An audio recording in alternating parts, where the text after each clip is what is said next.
Social Security Disability 5-Step Test, also called the sequential evaluation process. When determining if someone is disabled, Social Security Disability uses a 5-step test. The first step is Social Security will ask, are you working? If you are working, Social Security will find that you are not disabled at this step. If you are not working, you will move to step 2 of the process. Step 2 asks the question, do you have a severe impairment? If you are found to have a severe impairment, you will move to step 3 of the test. If you are found not to have a severe impairment, then you are found not disabled. Now, you may have many medical conditions. Only one of these medical conditions must be found severe to move to the next step, even though all of your conditions must be considered when ultimately determining if you are disabled. So what is a severe impairment? Social Security defines severe as a medical condition that limits your ability to do work-related activities. Significantly limits your ability to do work-related activities. So if it only minimally interferes with your ability to do work-related activities, it would be considered a non-severe impairment. Now let's move to step 3. Step 3 is, does your medical condition or one of your medical conditions meet or equal a listed impairment? The Social Security Administration has a list of medical conditions, and if you meet the criteria for your particular medical condition in this listing, you can be found disabled at this stage. Now let me tell you, just because you have a condition that is on this list does not mean that you are or that you do meet or equal a listed impairment.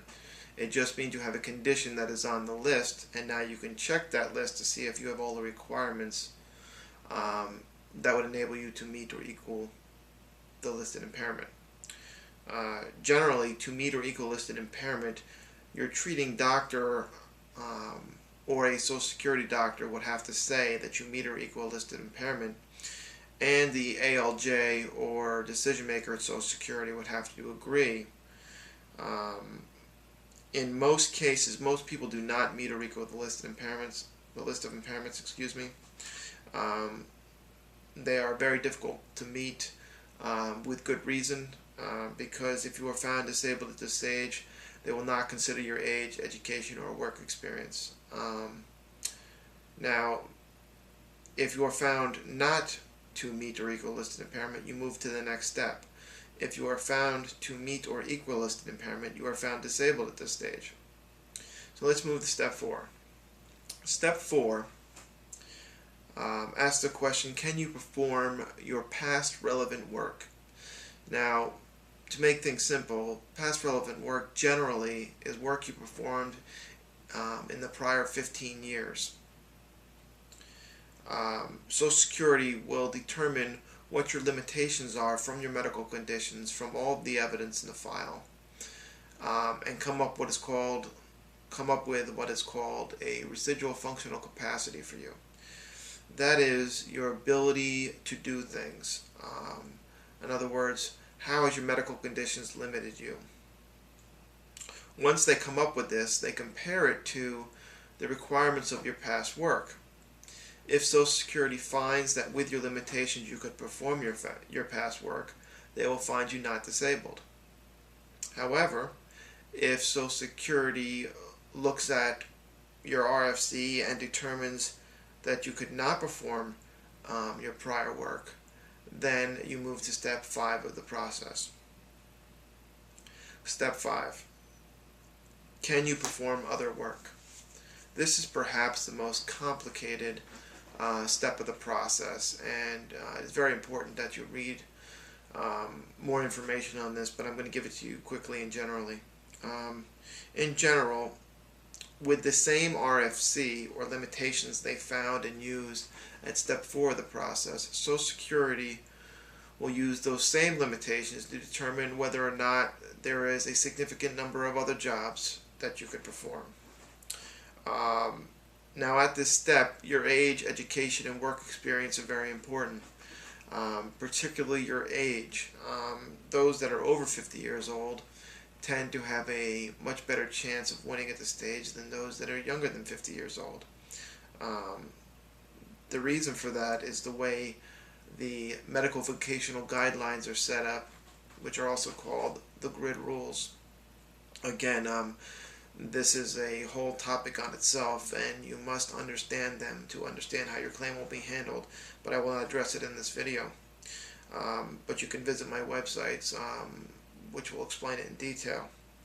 The bottom line is, though, using the grid rules as a framework or using them directly, because they will direct the finding of disabled or not disabled, if you fit neatly into the charts. But if you don't fit neatly into the charts, they use them as a guideline to determine whether or not there is any other work you could perform. There's also times when they're not used at all. In the example of when you have an impairment that is non-exertional, say you only suffer from psychiatric impairments, then the grid rules really do not apply, and a determination must be made whether or not the individual could perform work based on the limitations they have. Oftentimes, at this stage of the process, you will see the use of a vocational expert as well. Excuse me.